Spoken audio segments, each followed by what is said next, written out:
कैसे हो मित्रों, तो स्वागत है आपका एमआईटी सीरीज की अगली वीडियो में। इस वीडियो के अंदर हम अपना अगला ग्रेविटेशन का सवाल डिस्कस करने वाले। बहुत अच्छा क्वेश्चन है, बहुत अच्छे कंसेप्ट को सीखने को मिलेगा। तो बिना देरी के स्टार्ट करते हैं। ये क्वेश्चन आपके सामने आ रहा है, ट्राई करो।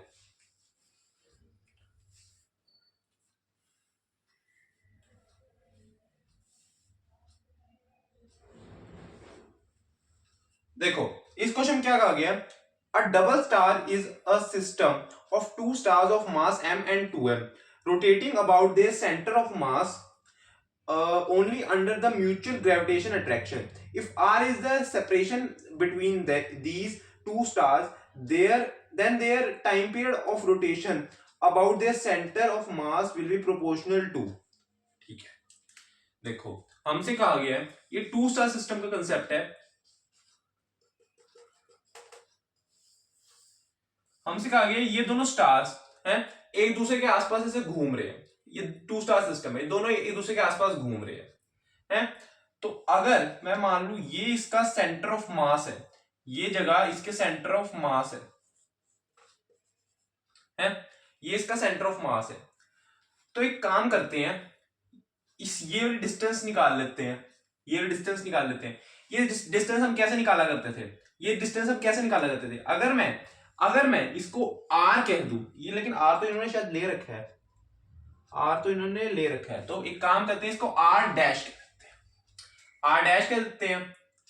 तो आर डैश को निकालने के लिए मैं क्या करता हूं, मैं क्या करूंगा, मैं करूंगा आर इंटू, देखो अगर R1 निकालना है, देखो फिर से दिखाता हूं। R डैश निकालने के लिए जैसे कि ये डिस्टेंस निकालनी है, तो लिखो, ये लिखने का तरीका है R टोटल डिस्टेंस, इसके बीच में अगर टोटल डिस्टेंस R है, सेपरेशन इसकी R है, तो लिखो R इंटू, ये निकालनी है तो ये वाला मास, और ये निकालनी है तो ये वाला मास, M upon M1 plus M2 यानी 3M। क्या बात क्लियर है?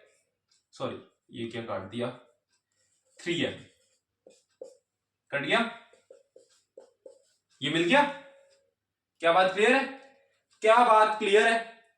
क्या बात क्लियर है? ठीक। तो क्या, अब मैं क्या लिखूंगा, अब हम लिखेंगे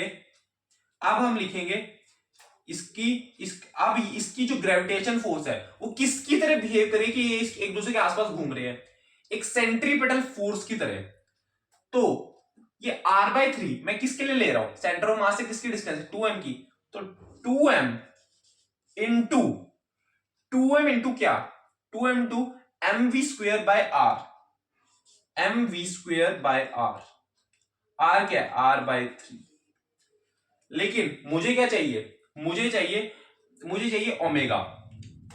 या ओमेगा की अभी जरूरत क्या है, पहले ये निकाल लो, ओमेगा यहां से निकाल लेंगे, कोई दिक्कत वाली बात ही नहीं है। जी पहले आराम से सॉल्व कर लेते हैं ना, 2m अपॉन r², ठीक है।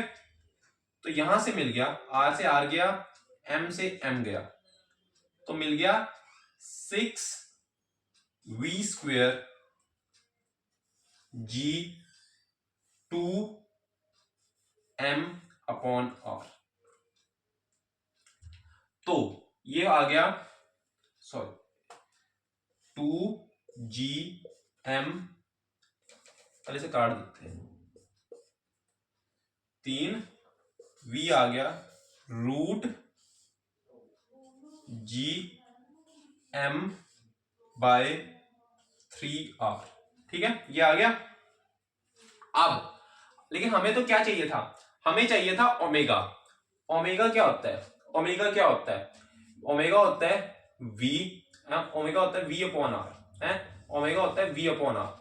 तो इसको लिख लेते हैं ओमेगा r। अच्छा ये v कौन सा था, है ये v कौन सा था, ये था सेंटर ऑफ मास के अबाउट हम देख रहे थे, इसको भी मुझे r/3 रखना पड़ेगा, ठीक है। तो ये हो जाएगा gmm अपॉन 3r, ठीक है। यहां से मुझे मिलेगा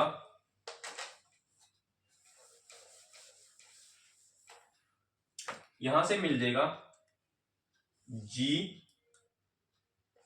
एम, इसको जो मैं अंदर भेजूंगा ये 9 बन के जाएगा, यहाँ पे 3 बन जाएगा, और जब इसे भेजूंगा ये आर बन के ये आर स्क्वायर बन के जाएगा, तो ये आर क्यूब हो जाएगा और इसके ऊपर रूट होएगा और ये इक्वल टू ओमेगा होएगा। दोनों तो स्क्वायर करूंगा, ये हो जाएगा omega square 3 G M upon R cube, यानी कि omega square directly proportional R है एम अपॉन आर क्यूब। ठीक है, तो यहां से हमारा ओमेगा होता है 2 पाई बाय टी के। ठीक है, तो यहां से मिल जाएगा टी, यहां से जब मैं ये वैल्यू डालूंगा टी स्क्वायर ना, हाँ T square is directly proportional to R cube upon M. ठीक है, तो यहां से मिल गया मुझे कौन कौन से ऑप्शन सही हैं, यहां से मुझे कौन कौन से ऑप्शन सही दिख रहे हैं। हमें क्या पूछा है, टाइम पीरियड, ये टी स्क्वायर हमने निकाला है, तो ये आ जाएगा T is directly proportional to 3/2 upon M 1/2। ठीक है, हाँ ठीक है, तो मिल जाएगा R is directly is proportional to, D option सही है क्योंकि -1/2 क्योंकि नीचे है ना, और क्या कौन सा ऑप्शन सही है 3/2, हाँ ये ऑप्शन सही है। देख लो एक बार, देखो पहले इतना देखो, अब देखने वाले के नजरिए पे डिपेंड करता है। ये मैंने किया, ये मैंने ऐसे किया सॉल्व, लेकिन मैं फिर से ये सेंट्रीपेटल फोर्स का ही कंसेप्ट लगाऊंगा लेकिन थोड़ा अलग तरीके से है, इससे हमें हमारा एक और कंसेप्ट रिवाइज हो जाएगा। अगर मैं सोचूं अगर मैं सोचूं रिड्यूस्ड मास, अब रिड्यूस्ड मास क्या है, अब ये क्या बला है रिड्यूस्ड मास क्या बला है, इसको हम कहते हैं mu equal to m1 m2 upon m1 plus m2, ये हमारा रिड्यूस्ड मास होता है। इसको हम कई जगह यूज करते हैं, एसएचएम में यूज करते हैं, कई बार हम वर्ग एनर्जी पावर में यूज कर सकते हैं, हम कई बार किस में यूज करते हैं, रोटेशन में यूज करते हैं, कई जगह करते हैं, यहां पे हम ग्रेविटेशन में कर रहे हैं।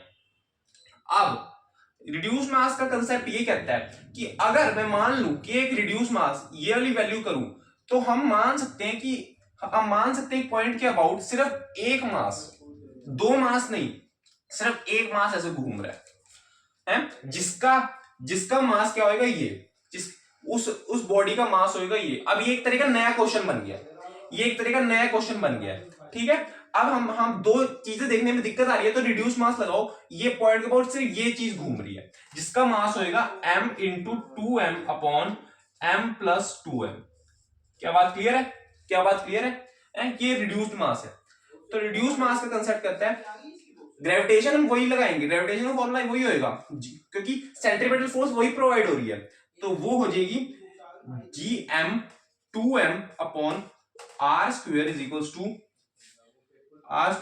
टू क्या, m ओमेगा स्क्वायर r। अब मैं डायरेक्ट यहाँ पे वो लगा रहा हूं, तुम्हारी मर्जी है, फिर mv स्क्वायर से लगाना चाहो लगा लो, लेकिन मैं अब डायरेक्ट यहाँ पे लगा रहा हूं, ठीक है।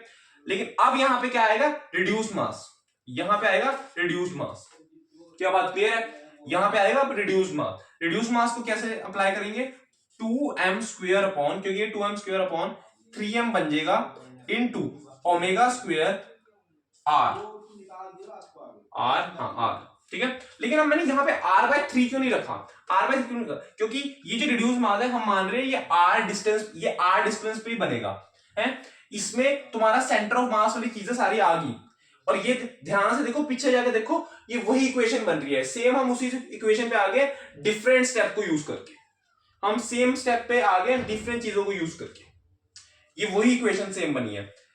वहां पे बस ये 3 यहां था, है, बात तो सेम है। वहां पे हमने सेंटर ऑफ मास का यूज किया था, यहाँ पे रिड्यूस्ड मास का कंसेप्ट किया है, सेंटर ऑफ मास का यूज किया था, यहाँ पे रिड्यूस्ड मास का कंसेप्ट यूज किया।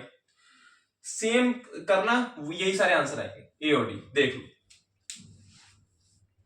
होप आपको ये वीडियो इंफॉर्मेशनल लगी होगी, चीजें क्लियर होंगी, कॉन्सेप्ट्स क्लियर होंगे। ये रिड्यूस मास का कंसेप्ट, मैंने कैसे बाइनरी स्टार सिस्टम को कंसेप्ट यूज किया वगैरह, वो सब समझ में आया होगा, चीजें क्लियर होंगी, कॉन्सेप्ट्स क्लियर होंगे। और ये वीडियो अच्छी लगी तो वीडियो को लाइक कर देना, चैनल सब्सक्राइब कर देना। Okay, thank you.